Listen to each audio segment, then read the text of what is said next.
अस्सलाम वालेकुम। आप देख रहे हैं रीजनल बुलेटिन। मैं हूं आपके साथ ज़ारा शफी। हेडलाइंस आप मुलाहिजा कर चुके हैं और बुलेटिन के आगाज़ में सबसे पहले आपको बताएंगे भारतीय बहरिया की नाअहली और निकम्मेपन का एक और सबूत सामने आ गया है। भारतीय अब्दोस माही की कश्ती से टकरा गई है। कश्ती पर सवार 13 अफराद समंदर में डूब गए हैं, जिसमें से 11 को बचा लिया गया है। इसी हवाले से मजीद बात कर लेते हैं नुमाइंदा खुसूसी मतीन हैदर साहब से। मतीन साहब, मेरा सार्किज्म से भरपूर आपसे ये सवाल है कि ये इंडियन सबमरीन क्या कश्ती से टकराने की कोई मशक कर रही थी? जी बिल्कुल, इसमें जो देखिए आपने बिल्कुल सही कहा बिगनिंग में कि ये भारतीय बहरिया की नाअहली और निकम्मेपन का एक और सबूत है। माजी में आप देख चुके हैं कि इसी नाअहली और निकम्मेपन की वजह से भारत में बड़े बड़े इंतहाई खौफनाक किस्म के हादसा हुए और अब भारतीय आबदोज माहीगीर कश्ती से टकरा गई। भारतीय आबदोज और माहीगीर की टक्कर गोवा से 70 नाटिकल माइल दूर हुई। भारतीय बहरिया की आबदोज से टकराने वाली माहीगीर जो कश्ती थी, इससे 13 अफराद सवार थे। भारतीय बहरिया ने खुले समुद्र में सर्च और रेस्क्यू ऑपरेशन शुरू कर दिया है। कश्ती पर सवार 11 अफराद को समुद्र से निकाल लिया गया है। भारतीय बहरिया आबदोज और कश्ती की टक्कर coastal security and defence exercise के दौरान हुई। तो आपका जो सवाल था, ये बेसिकली मशकें हो रही थी, इन मशकों के दौरान लापरवाही और निकम्मेपन के बायस ये आबदोज माहीगीर कश्ती से टकराई। जी मतीन साहब, बहुत शुक्रिया एनालिसिस के लिए।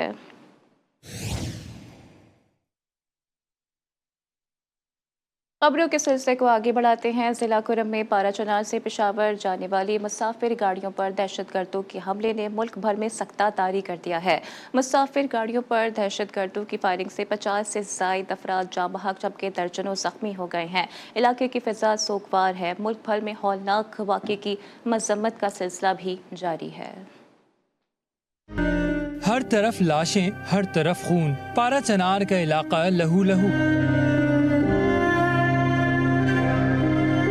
अंधोनाक वाकया जुमेरात की शाम पेश आया जब मुसाफिर गाड़ियों के काफिले पर दहशतगर्दों ने मुनज़्ज़म हमला किया। पाराचनार से पेशावर जाने वाली गाड़ियों को उचित के मकाम पर निशाना बनाया गया। अंधाधुंध फायरिंग से 50 से जायद अफराद जाँ बहक जबकि दर्जनों जख्मी हो गए। उनमें खवातीन और बच्चे भी शामिल हैं। मुतादिद जख्मियों की हालत तशवीशनाक बताई जाती है। सिक्योरिटी फोर्सेज ने इलाके की नाकाबंदी करके मुलजिमान की तलाश शुरू कर दी है। सदर मुमलिकत आसिफ जरदारी, वजीर आजम शहबाज शरीफ, चेयरमैन पीपल्स पार्टी बिलावल भुट्टो जरदारी, वजीर दाखिला सेनेटर मोहसिन नकवी, वज़राए आला, गवर्नर और दीगर शख्सियात ने वाक़े की शदीद अल्फाज में मजम्मत की है। वजीर आला खैबर पख्तूनख्वा की जानिब से हमले में जाँ बहक अफराद के लवाहिकीन के लिए माली इमदाद का ऐलान भी किया गया। हमले में मुकामी सहाफ़ी जानान हुसैन भी जाँ बहक हो गए। मुल्क भर की सहाफ़ी बरादरी ने उसकी शदीद मजम्मत की है। अवाम ने दहशत गर्दी की वारदातों पर इजहार तशवीश करते हुए हुकूमत से मुतालबा किया है कि मुल्क दुश्मनों को अंजाम तक पहुँचाया जाए।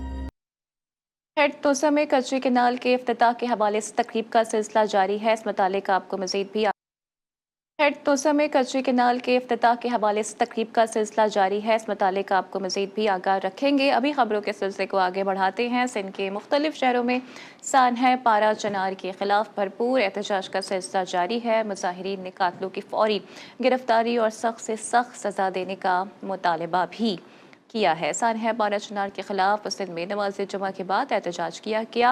इसके अलावा कनकोट में भी MWM के तहत एहतजाजी रैली निकाली गई। मुजाहिरीन का कहना था कि जिला कुरम और पारा चनार में दहशतगर्दी के बावजूद कोई मौसर कार्रवाई नहीं की जा रही है। नेक्टा समेत दीगर इदारों को फाल बनाकर दहशत गर्दों का खात्मा किया जाना चाहिए। शुरा ने वाक़े में मुलव्वस दहशत गर्दों के खिलाफ कार्रवाई का भी मुतालबा किया है। ठट्टा में भी शिया कौंसिल की जानिब से प्रेस क्लब तक रैली निकाली गई। मुजाहिरीन का कहना था कि मुसाफिरों पर हमला बदतरीन दहशतगर्दी है। सानहे की तमाम तर जिम्मेदारी KPK हुकूमत पर आयद होती है।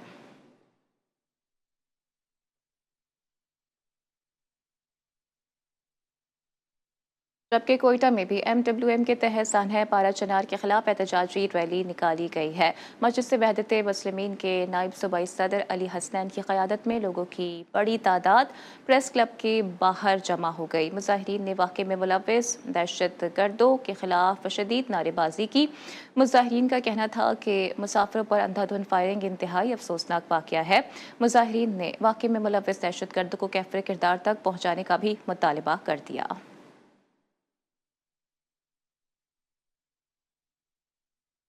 सिक्योरिटी फोर्सेस का बलूचिस्तान में इंटेलिजेंस से बुनियादों पर ऑपरेशन। ISPR के मुताबिक मुख्तलिफ ऑपरेशन में 4 दहशतगर्द मारे गए। अवरान में फायरिंग के तबादले में 2 दहशतगर्द नियाज उर्फ घुमन और जरीफ उर्फ शाहजहां हलाक हो गए। डेरा बुगटी और जिला केज में भी एक दहशतगर्द मारा गया। ISPR के मुताबिक हलाक दहशतगर्द फोर्सेस और मासूम शहरियों पर हमलों में मुलव्विस थे।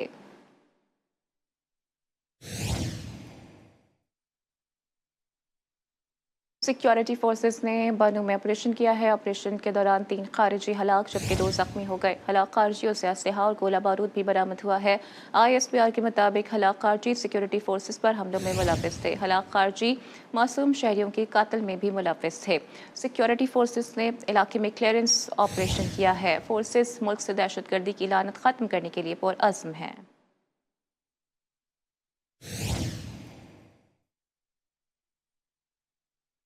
साबिक वफाकी वज़ीर डॉक्टर फिरदौस आशिक़ ने पार्टी ओहदे से इस्तीफ़ा दे दिया है। फिरदौस आशिक़ इस्तेकाम पाकिस्तान पार्टी में मरकज़ी सेक्रेटरी इत्तलात के ओहदे पर फाइज थे। इस्तीफ़े में उन्होंने बतौर रुकन खिदमात जारी रखने का ऐलान किया है।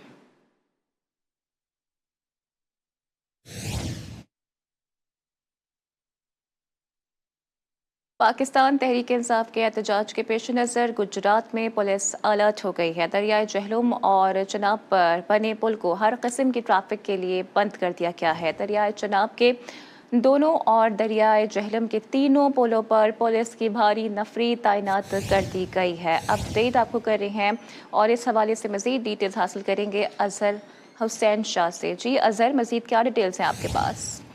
जी बिल्कुल जी, ये 24 नवंबर को PTI के मुमकिन धरने के पेश नजर गुजरात इंतजामिया ने गुजरात के दाखिली खारजी रास्ते बंद कर दिए हैं। गुजरात से इस्लामाबाद जाने वाले दरियाए झेलम को कंटेनर लगाकर बंद कर दिया गया है। इसके अलावा गुजरात में जो लाहौर की तरफ से आने वाला रास्ता है दरियाए चनाब का, वहाँ भी कंटेनर लगा के इसको बंद कर दिया गया है। जबकि गुजरात में ये रास्ते बंद होने से शहरी बड़े शदीद परेशान है। यहाँ पे चूंकि शादियों का सीजन है, बरातें हैं, एम्बुलेंसेज को भी जाने की इजाजत नहीं दी जा रही। शहरियों का कहना है कि धरना या जो एहतजाज है वो इस्लामाबाद है, लेकिन लाहौर जाने वाले रास्ते, सियालकोट जाने वाले, गुजरात जाने वाले गुजरात से ये भी बंद कर दिए गए हैं। तो इस हवाले से गुजरात के शहरी बड़े परेशान है। इंतजामिया ने गुजरात से तमाम आने जाने वाली गाड़ियों को बंद कर दिया है, रास्ते बंद कर दिए कंटेनर लगाकर। जी बहुत शुक्रिया तमाम डिटेल्स के लिए सर।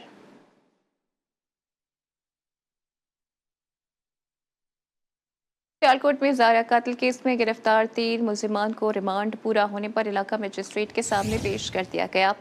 अदालती हुक्म पर मुलजिमान को जेल भेज दिया गया। तफ्तीशी अफसर के मुताबिक मुलजिम से आलाए कत्ल भी बरामद कर लिया गया है।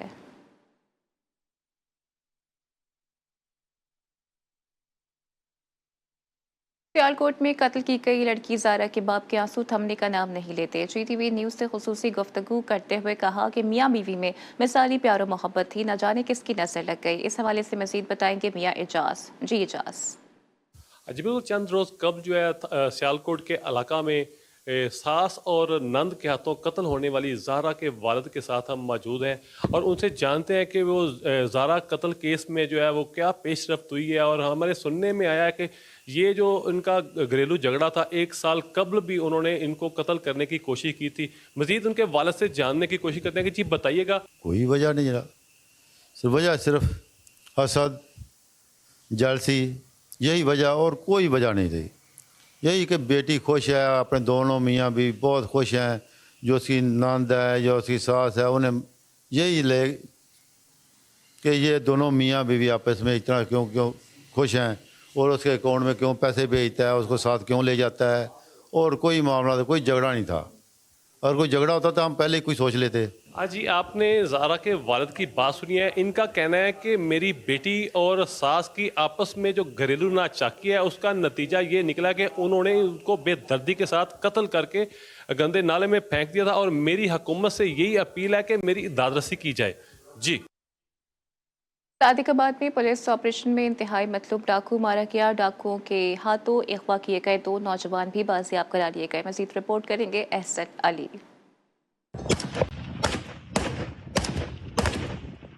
सादिकाबाद के कच्चे में पुलिस का खुफिया इत्तला पर इंटेलिजेंस बेस्ड ऑपरेशन, फायरिंग के तबादले में खतरनाक डाकू हलाक हो गया। कमात की फसल से जंजीरों में जकड़े 2 मगवी बाजियाब करा लिए गए। इसमें न सिर्फ अगवा कनिंदा जो नादर पोश था, जो कि 38 मुकदमात का रिकॉर्डी है, उसमें वो जहन्नम वासिल हुआ और ये बच्चे जो है वो बखरियत बाजियाब हुए। रिहाई पाने वाले नौजवानों को 2 माह कबल अगवा किया गया था। बिलाल और आसिफ का कहना है पुलिस के बरवक्त ऑपरेशन से उनकी जान बच गई। डाकू ने रिहाई के एवज 1.5 लाख रुपए तावान तलब किया था। सादकाबाद ताज चौक से मॉडल एवेन्यू जो सड़क जाती है वहाँ पे राना की बस्ती, वहाँ से हमको अगवा किया गया था और हमको वहाँ पे 2 महीने रखा गया है और हमारे से काम लेते थे, हमको गोपे में रखते थे। बस 2 महीने गुजारे हैं, 2 महीने ऐसे गुजरे हैं जैसे 2 साल हों। मुग़वियों की हिफाजत बाजियाबी पर शहरियों ने पंजाब पुलिस और नौजवानों का वालिहाना इस्तकबाल किया। फूल निछावर किए गए, ढोल की थाप पर रक्स भी किया गया। फजा पंजाब पुलिस जिंदाबाद के नारों से गूंज उठी। पुलिस का कहना है सरहदी चेक पोस्टों पर कायम हनी ट्रैप सेल्स के जरिए अब तक 532 शहरियों को अगवा होने से बचाया जा चुका। Ehsan Ali, GTV news, Sadiqabad. रहीम यार खान में बीवी की नाराजगी 4 जाने ले गई। नाराज बीवी हाथ जोड़ने पर भी न मानी। शौहर ने दिल बर्दाश्ता होकर बीवी बच्चे समेत ससुरालियों पर गोलियां बरसा दी। मज़ीद देखिए इस रिपोर्ट में। पंजाब में आदम बर्दाश्त का ये वाक़या टिब्बी लाना में पेश आया। घरेलू नाचाकी पर शौहर से नाराज होकर मैके बैठी बीवी को घर ले जाने की कोशिश इस बार भी नाकाम गई। बार बार की कोशिशों से मुस्कान के चेहरे पर कोई मुस्कान ना आ सकी। मुसलसल इनकार पर शौहर के तन बदन में आग लग गई। बीवी और बेटी पर फायरिंग करने के बाद खुद को गोली मारकर जिंदगी का खात्मा कर लिया। माशी जो घरेलू सूरत हाल है वो बड़ा मेजर रोल प्ले करती है। अभी फिलहाल ये टिब्बी लाड़ा में ये वाकया हुआ है, ये बहुत खौफनाक वाकया हुआ है। दिल खराश वाक़े में मुलजिम की फायरिंग से सास और चचा ससुर जख्मी हो गए, जिन्हें अस्पताल मुंतकिल कर दिया गया। दौरान इलाज चचा ससुर ने अस्पताल में दम तोड़ दिया। सास की हालत खतरे से बाहर है। उसने पहले अपनी सास को परवीन को फायर मारा जो कि जख्मी हो गई। उसके बाद उसने फायरिंग करके अपनी बीवी मुस्कान को कत्ल किया, अपने बेटे मूसा जो कि 1.5 साल का है उसका कत्ल किया और वहीं पर उसकी बीवी का जो है वो चचा मौजूद था बशीर, उसको फायरिंग करके कत्ल कर दिया और फिर अपने आप को भी वहीं गोली मार के कत्ल किया, अपना खुदकुशी कर ली। पुलिस ने वाक़े का मुकदमा दर्ज करके ज़ाब्ते की कार्रवाई शुरू कर दी।